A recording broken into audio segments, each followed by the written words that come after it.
New at noon, new developments in the case of parents accused of killing one of their children and caging another one. Both Brian and Shannon Gore are charged with murdering a young child, then burying the body under a shed. Both of them also charged with felony child neglect. Investigators say they caged their own daughter by putting a makeshift top on her crib, leaving her there naked to starve.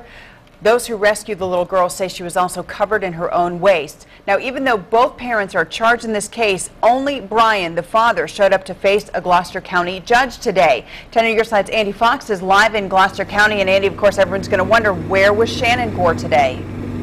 Well, she was at the courthouse, but she already has an attorney. She's hired an attorney, and Mr. Gore, he had a court-appointed attorney. As to the remains that were found on the property, a search warrant return has just been filed, and it says that thanks to Brian Gore, who told investigators this, they dug up a wooden box of human remains. That just in. I also want to tie up a couple of other loose ends with details and facts of this horrific case. The daughter, who is at CHKD, is thought to be 6 years old.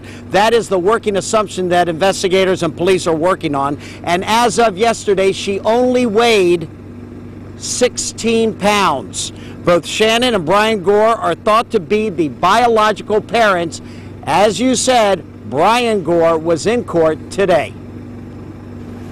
29-year-old Brian Scott Gore stands accused of murder and unspeakable felony child neglect. He also did not request bond, knowing he'd likely not get it. Gloucester County Commonwealth's attorney, Bob Hicks, says the case is the worst he's seen. Mr. Hicks, outraged are you with what you have read? You haven't seen the pictures. If you saw the pictures, you would cry. You would cry. I mean, I'm not going to try the case on TV, obviously, but it's the worst thing I've seen since I've been prosecuting. 25-year-old Shannon Gore was brought to the courthouse but did not appear in court because she too is not asking for bond and had already lined up noted Hampton attorney Ron Smith for her defense.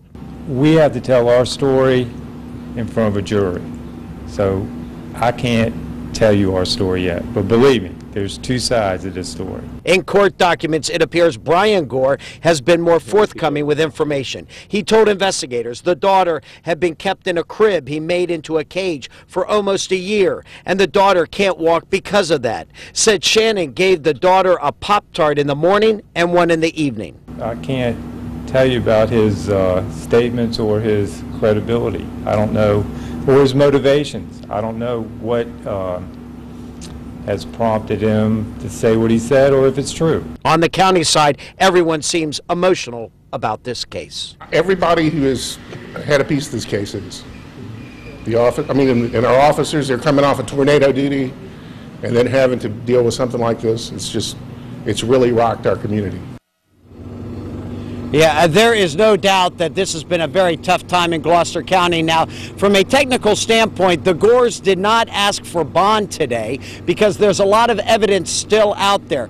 And in the judicial process, you can only ask for bond once, and they were pretty sure they would not get it. So they're going to be waiting for the medical examiner's report to come back to find out exactly how the child died that was buried in the backyard. Again, it was Brian Gore that told investigators where to look for the remains, and indeed investigators found it in a box, those remains there. And of course, the 6-year-old daughter is still at CHKD in what is considered to be guarded condition, but not grave, and she only weighs 16 pounds. In Gloucester County, Andy Fox, 10 on your side. And again, you noted, Andy, that the child is actually even a year older. Her weight is less than what was initially reported. Her age is older. A case that just gets sadder and sadder the more that we hear. Now, both Brian and Shannon Gore are expected to be back in court August 2nd, and that will be their preliminary hearing.